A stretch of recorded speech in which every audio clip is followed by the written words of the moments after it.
Estoy un poco cansado ahora después de 3 días, pero Dios no se cansa y Él es fiel. Vamos a empezar a leer, a estudiar en el libro de San Lucas, capítulo 11.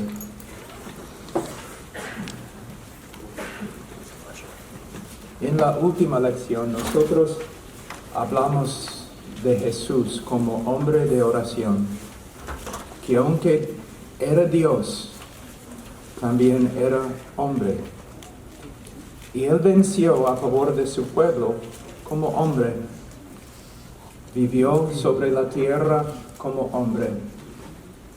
Y vivió también una vida de oración.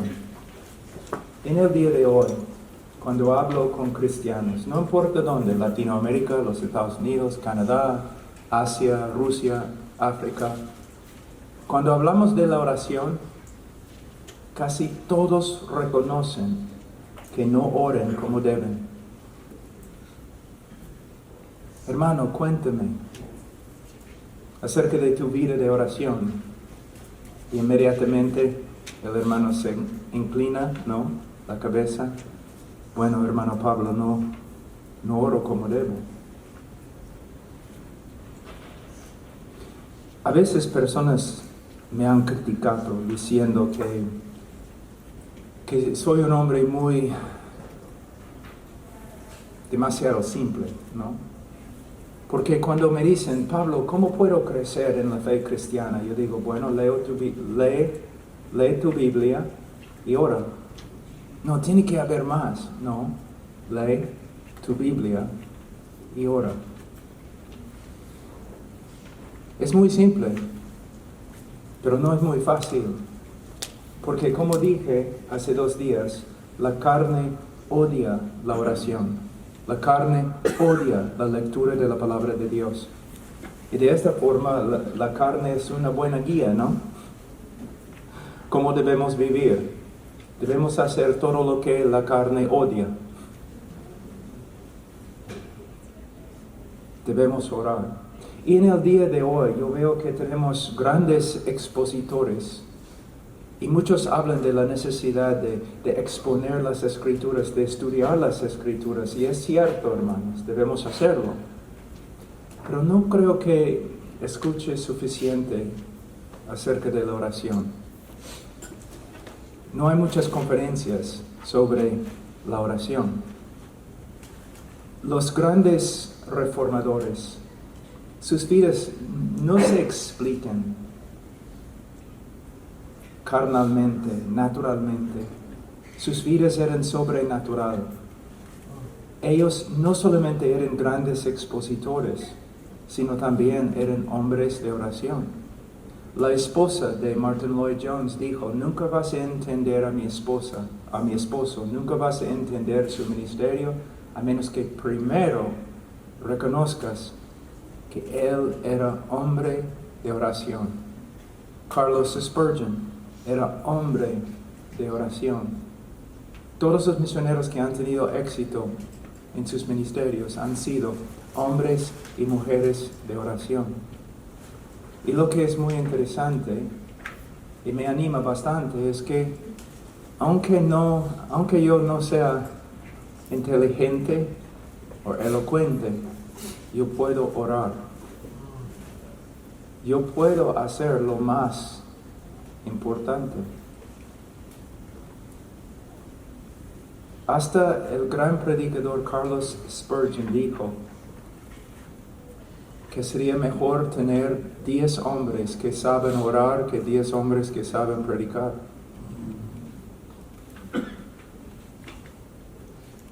Leonard Ravenhill, no sé si ustedes han escuchado su nombre, pero era un predicador inglés.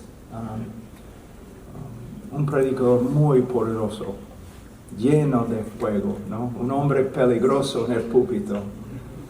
Y él habló de un hombre que era un hombre de oración y que una vez él entró en el cuarto donde el hombre estaba orando y él paró y no dijo nada, retrocedió así. Y uno le preguntó, ¿por qué sí, así. Y él dijo, porque nunca vas a dar tu espalda a la realeza.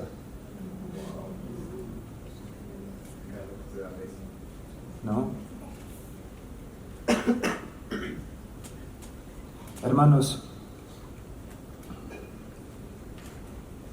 yo nunca he sido un hombre, no, a veces yo predico con estos hombres afuera, ¿no? Y no puedo creerlo. No soy un hombre, no soy un gran académico. No soy definitivamente el más inteligente. No soy elocuente. De verdad, cuando estudio mis talentos naturales, no encuentro talentos naturales. Pero el hombre más incapaz y el hombre más débil puede orar.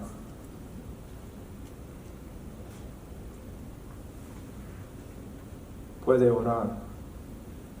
Y por medio de la oración, el Señor puede usar al hombre más pequeño, más incapaz, para hacer cosas grandes. Una vida de oración. Un hombre que sabe que no es muy inteligente y que no es muy poderoso, él se aferra a la palabra de Dios, que es la inteligencia de Dios. Se aferra a la oración, donde Dios puede hacer que aún el más débil sea fuerte. Nuestro problema no es que seamos demasiado débiles, sino es que no reconozcamos cuán débiles que somos. Porque aún los hombres muy dotados con dones naturales no pueden avanzar el reino de Dios. Porque no es por la carne, es por el Espíritu.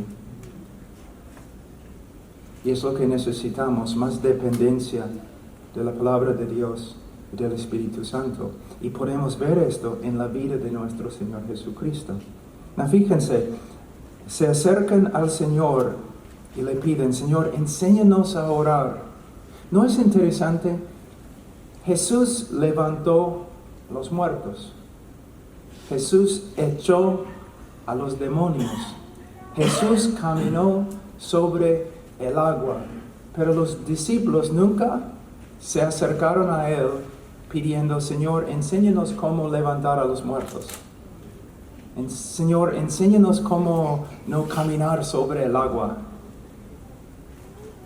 Entonces, yo creo que la cosa más, ¿cómo puedo decir?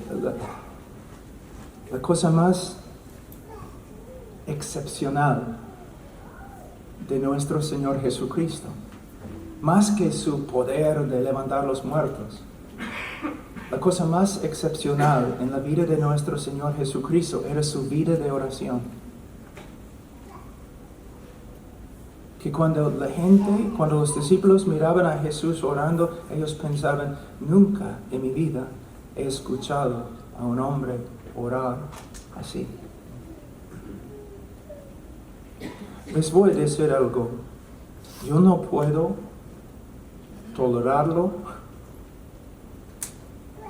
Cuando yo veo lo que voy a describir, yo puedo ver inmediatamente que el hombre, aunque sea gran predicador, no conoce bien a Dios. ¿No? Cuando un hombre entra en el púlpito, dice, hermanos, bienvenidos a la iglesia. Hoy día vamos a divertirnos en el Señor, vamos a adorar, vamos a escuchar una prédica y ahora vamos a orar. Señor Dios.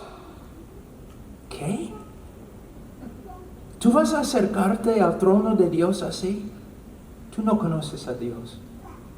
No conoces, lo siento. Tú no sabes lo que estás haciendo. Está bien estar muy feliz en el púlpito. Hermanos, bienvenidos. Hoy día vamos a gozarnos en el Señor. Ahora vamos a orar.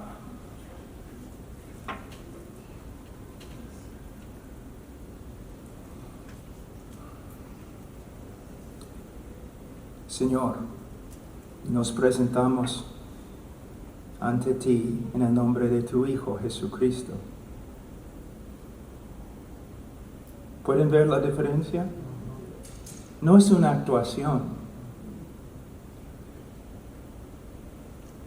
Si conoces a Dios como se revela en las Escrituras, no vas a entrar como un tonto en su presencia, como si estuvieras hablando conmigo o con otro hombre. ¿Me entienden? No hay mucho temor de Dios porque la gente no conoce a Dios.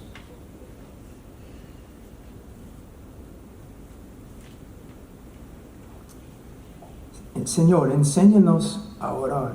Y Él nos va a enseñar a orar, pero uno puede enseñarte cómo orar, pero si no conoces a Dios no vale. Y tú dices, sí, pastor, pero yo soy cristiano. Puedes ser cristiano y a la vez ser muy inmaduro en tu conocimiento de Dios. ¿Me entienden, hermanos? Vamos un ratito a Salmos.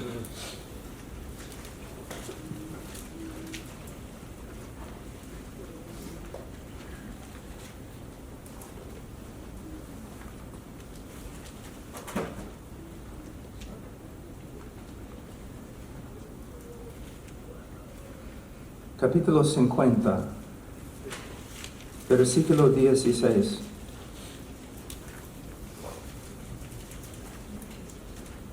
Pero al impío Dios le dice, ¿qué derecho tienes tú de hablar de mis estatutos y de tomar mi pacto en tus labios? Pues tú aborreces la disciplina y a tus espaldas echas mis palabras. Cuando ves a un ladrón te complaces con él y con adúlteros te asocias. Das rienda suelta a tu boca para el mal y tu lengua trama engaño. Te sientes y hablas contra tu hermano, al hijo de tu propia madre calumnias. Versículo 21. Estas cosas has hecho y yo he guardado silencio. ¿Pensaste que yo era tal como tú? La última frase.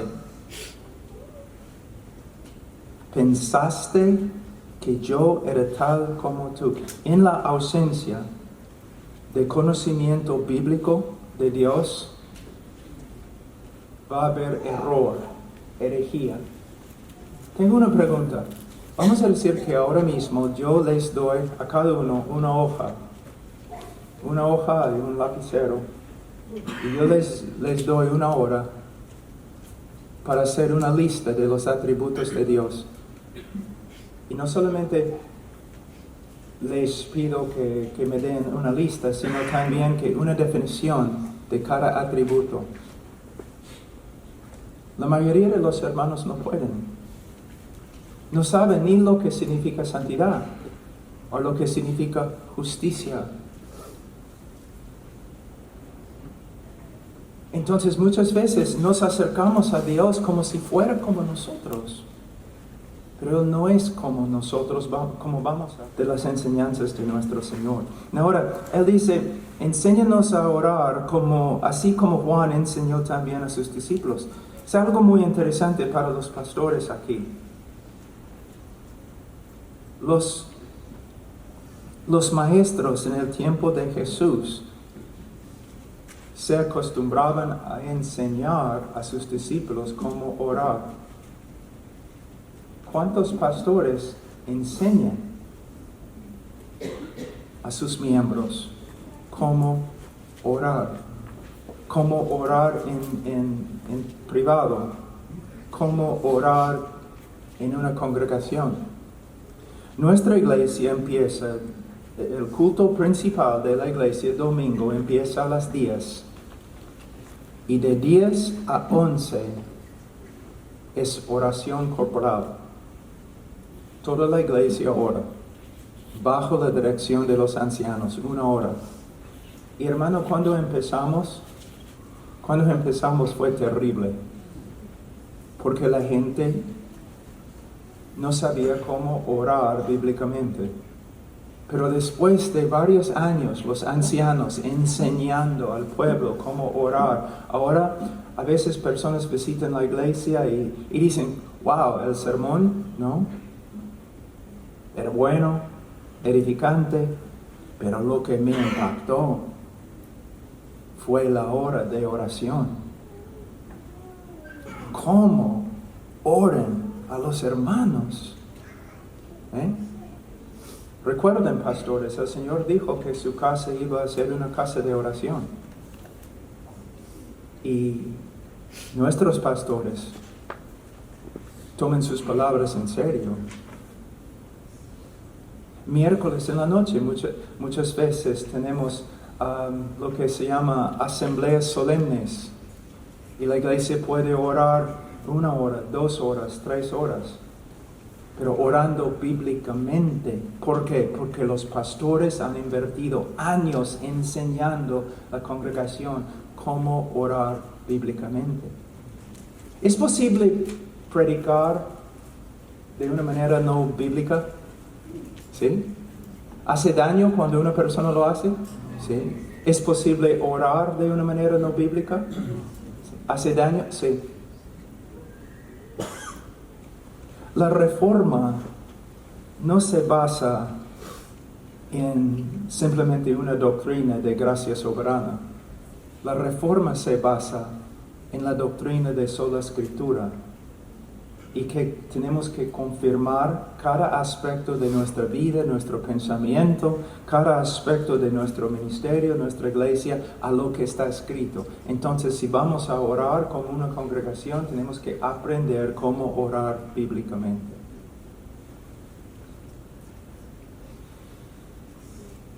Ahora,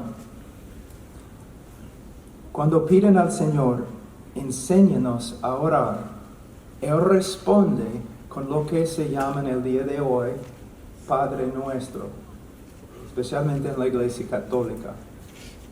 Es mejor referirnos a esta oración como la oración modelo. Aquí, mira lo que está pasando. De nuevo, discúlpenme mi español, estoy muy cansado. Pero ojalá que voy a poder comunicar lo que quiero decir.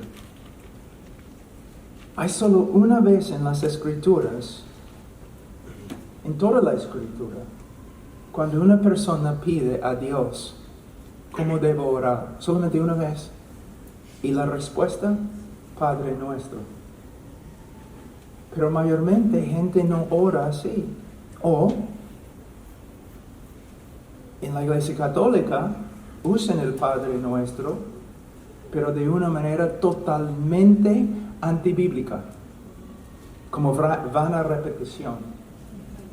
Cristo no está diciendo que debemos simplemente repetir cada palabra, sino debemos usar Padre Nuestro como un bosquejo de cómo orar.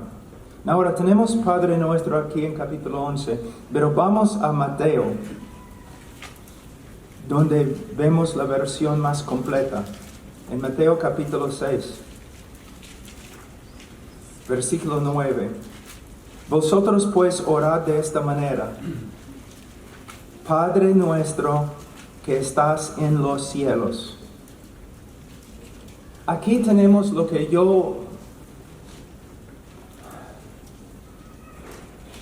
Aquí tenemos una psicología perfecta con respecto a cómo debemos acercarnos a Dios. Tenemos un ejemplo de la actitud perfecta que debemos tener cuando nos acercamos a Dios.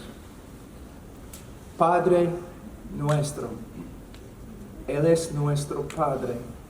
Podemos acercarnos a Él sin temor, que está en los cielos. Nuestro Padre es el Rey de gloria y debemos acercarnos con reverencia. ¿Cuántos de ustedes han escuchado enseñanzas sobre Abba Padre? ¿No? Y el predicador dice, Abba Padre, ¿no? Papito. No. no es lo que significa, no significa papito.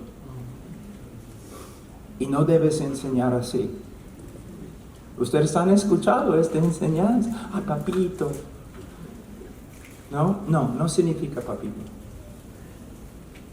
No comunica la reverencia que se encuentra en la palabra Abba. Les voy a dar un ejemplo. En África, en algunos lugares en África, el padre, si es un padre bueno, los niños aman a sus padres. Pero cuando se acercan a sus padres, ellos lo hacen con reverencia. No vemos esto en el día de hoy, en el oeste, ¿no? Yo he visto hasta hijos diciendo, papá, sí, hijo,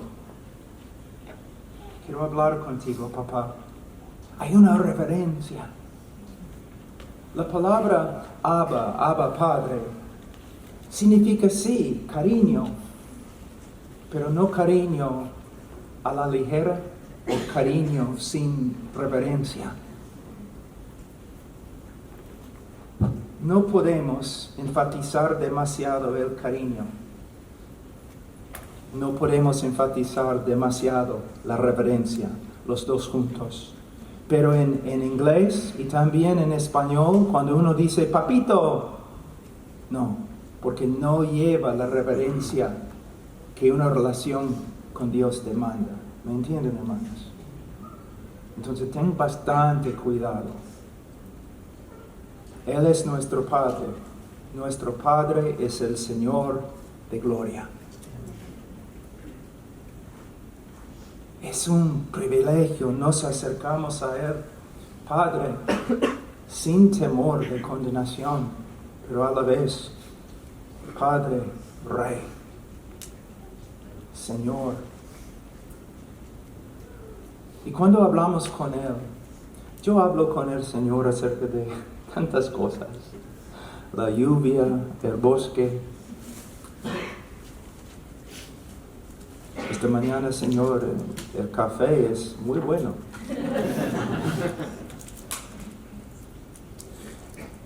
Pero nunca voy a dejar a un lado la reverencia, el privilegio. Yo debo estar en el infierno, condenado eternamente. Un gusano, nada más. Pero me ha rescatado.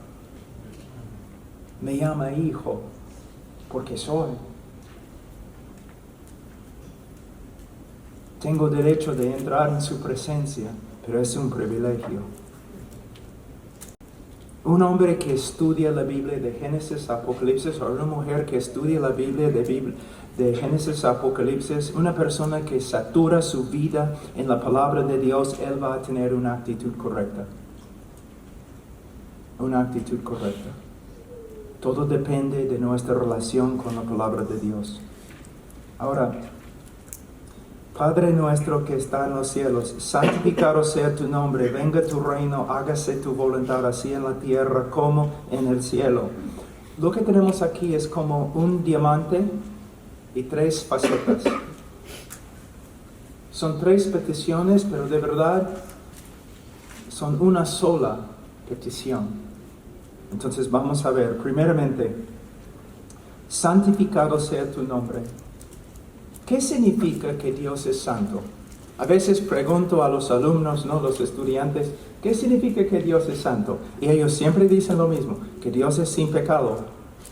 Bueno, ¿qué significa que Dios es justo? Dios es sin pecado. Entonces, ¿no hay diferencia entre justo y santo? Mira, la palabra santo, su significado principal no es Dios, no significa que Dios es sin pecado. La palabra significa Dios está separado. Separación. Es muy importante. Dios no es como nosotros, solamente más grande. Dios no es como nosotros. Dios no se encuentra en la misma categoría con nosotros. Dios pertenece a una categoría encima de todas las demás categorías. Por eso, si escuchamos algo que era una frase muy popular en Inglaterra, ¿no? Antes, Dios y Rey, ¿no? Hablando de Dios y el Rey de Inglaterra. No, es blasfemia. Nunca vamos a decir Dios y otra persona, a menos que digamos Dios el Padre y Dios el Hijo y Dios el Espíritu Santo. No es Dios y Rey terrenal o Dios y patria. No, porque Dios pertenece a otra categoría. Y no hay nadie más en la misma categoría. Entonces, cuando decimos Dios es santo, estamos diciendo que Él tiene una categoría y un valor infinitamente encima de todo lo demás. Y secundariamente, por supuesto, sin pecado. Pero sin pecado simplemente porque Él está separado. Porque el significado principal, Dios está separado de todo. No es común. No es como otro. No debe haber en nuestro corazón lealtades, no lealtades que están compitiendo el uno contra el otro. Toda nuestra lealtad debe pertenecer a Dios y solo a Dios. Él es nuestro principal amor. Él tiene el primer lugar en todo. Entonces, cuando nosotros oramos, santificado sea tu nombre, en la Biblia, el nombre de Dios se refiere a Dios mismo, todos sus atributos, a todas sus excelencias. Entonces, cuando estamos diciendo, santificado sea tu nombre, que en el corazón de cada hombre, Dios se encuentre en una categoría separada y encima de todo lo demás. En el día de hoy, la mayoría de los hombres, aun los hombres que dicen que creen que Dios existe, ellos viven como ateos, ¿no? Dios no tiene primer lugar en su corazón, primer lugar en su mente, primer lugar en su tarea, su trabajo. Entonces, cuando la petición principal que siempre debemos orar encima de todas las demás peticiones es santificado sea tu nombre.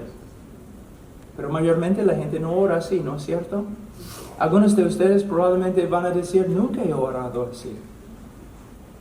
Aquí podemos ver la pasión del corazón de Cristo.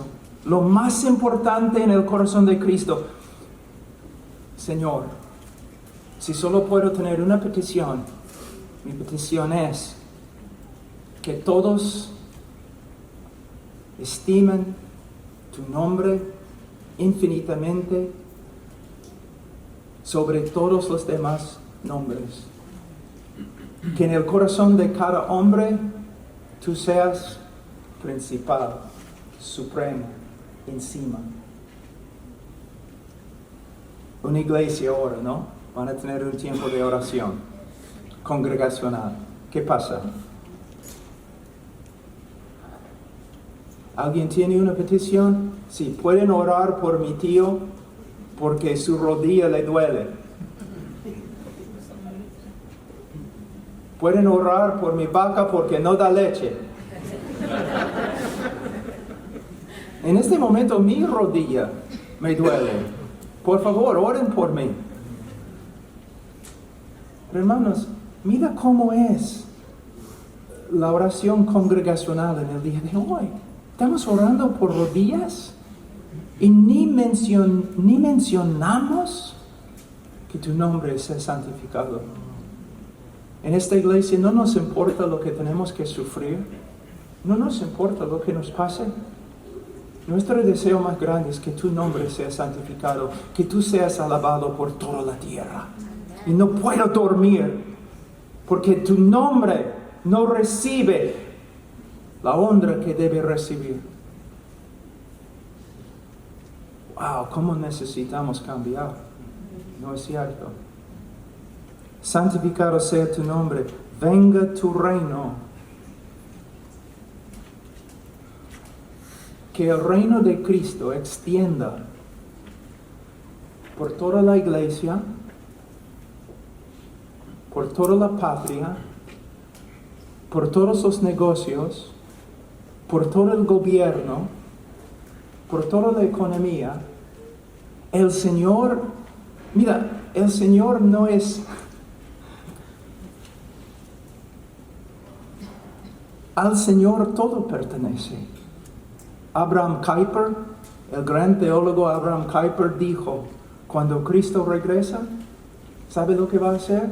Él va a extender su mano sobre la tierra y va a decir, mío, mío, mío, mío, mío.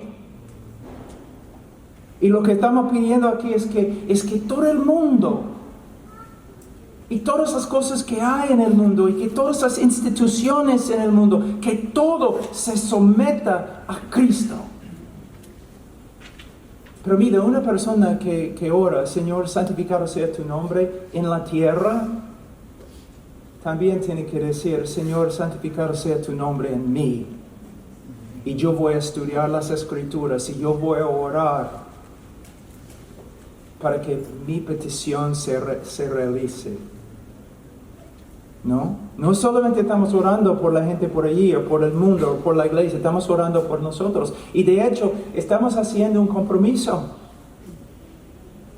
Que tu nombre sea santificado. Y yo mismo voy a trabajar, voy a luchar para que tu nombre sea santificado en mí. Y quiero ser también un instrumento para que tu nombre sea santificado en el mundo. El trabajo de la iglesia es trabajar para que el nombre de Dios sea alabado en todo el mundo y para que su reino soberano extienda sobre todo. Sobre todo.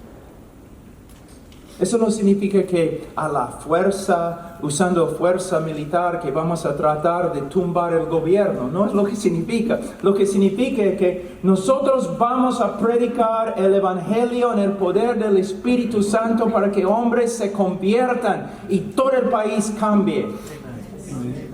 Por medio del Evangelio. Por medio del Evangelio. Hágase tu voluntad. Venga tu reino, hágase tu voluntad.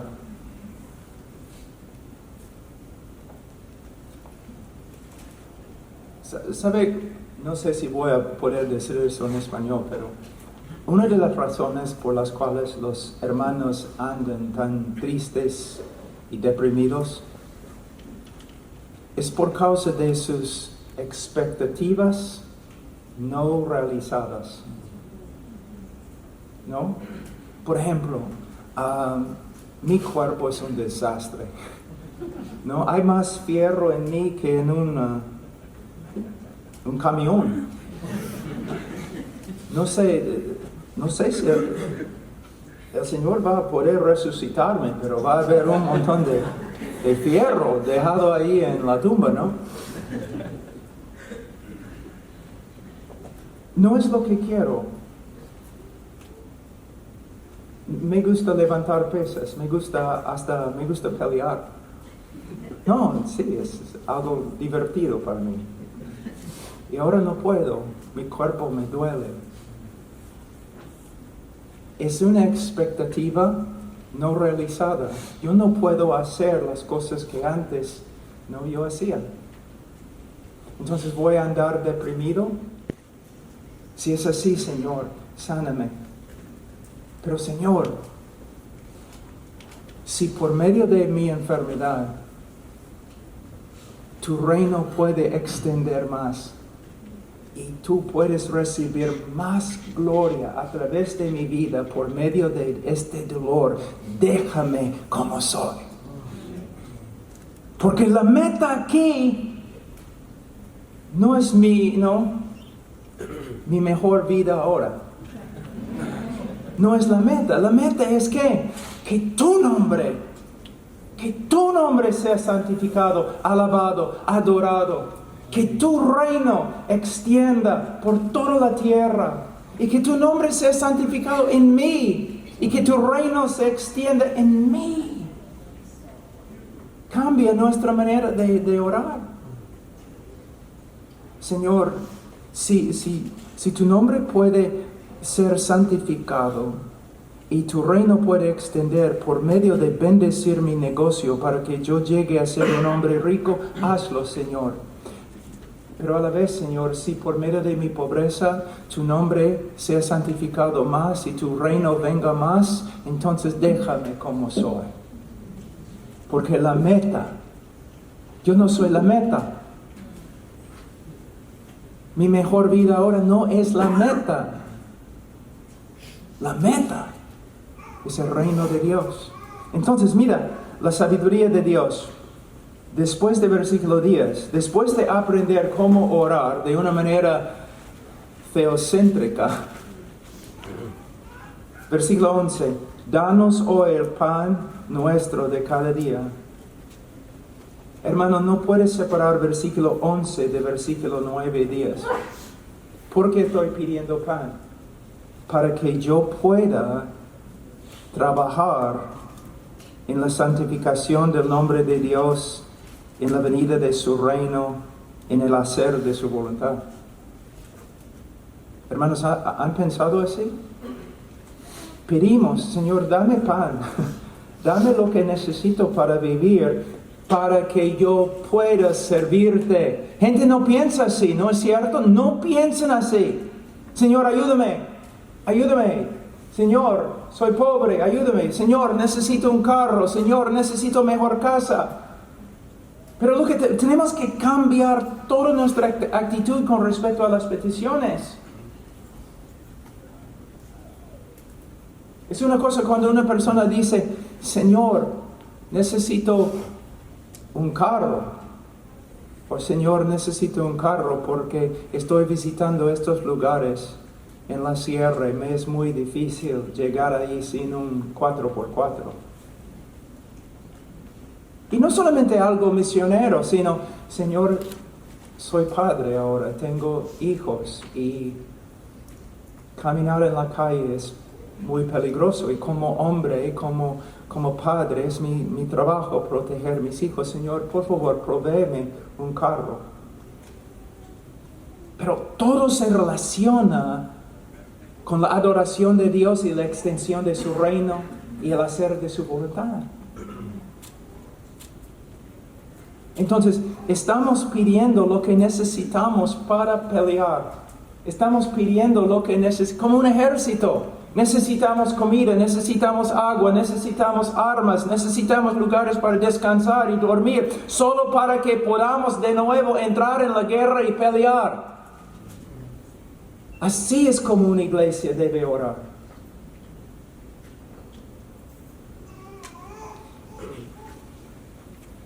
Una historia un poco divertida, no sé. Mis hijos, cuando eran pequeños, ahora mis hijos son grandotes, pero cuando eran pequeños, cuando eran pequeños, yo estaba mucho más en selvas y lugares peligrosos y a veces yo regresaba a la casa, ¿no? Cansado y todo, ¿no? Destrozado. Y mis hijos, papá, ¿qué haces? ¿Qué haces? ¿Tú sales y regresas? ¿Tú vas a estos lugares tan extraños? ¿Qué haces? Yo les dije, no puedo decirles. ¿Por qué? Bueno, no me van a creer. Entonces, no, como niño, papá, ¿qué haces? Un día, cuando eres más maduro, yo voy a contarles. Entonces siempre, después de cada viaje, ¿no? A Rusia, a África, a la selva, cualquier lugar, a Medio Oeste, ¿no? Papá, ¿qué haces? Ya, ok, les voy a decir, siéntense. Ahora, si yo les digo lo que hago, tienen que creerme. ¿Prometen creerme? Sí, papá. ¿Qué haces? Cuando yo salgo, yo peleo con dragones. ¿Qué? ¿No? Cuando yo salgo, hay dragones, monstruos, en todos los países donde voy. Y la gente sufre bastante por causa de estos monstruos, estos dragones. Y yo voy, yo los mato. No. Y yo les dije, sí.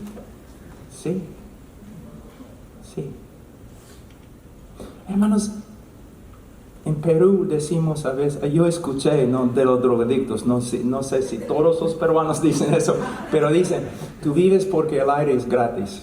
Es la única razón por la cual vives, no tienes propósito, ¿no? Tú vives porque el aire es gratis. Y mucha gente vive así. Pero si eres un cristiano bíblico, tu vida es otra cosa. Es una historia. ¡Wow! Una ama de casa. Es una ama de casa. Pero tiene un don extraordinario de orar. En la tarde, en las mañanas, en las noches.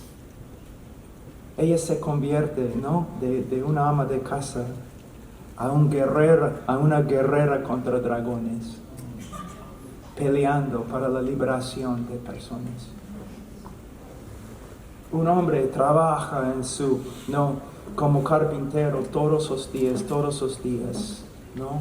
Trabajo difícil, pero no es carpintero. Él está ahí, sí, para ganar dinero para su familia, pero también para extender el evangelio. Él está peleando contra dragones.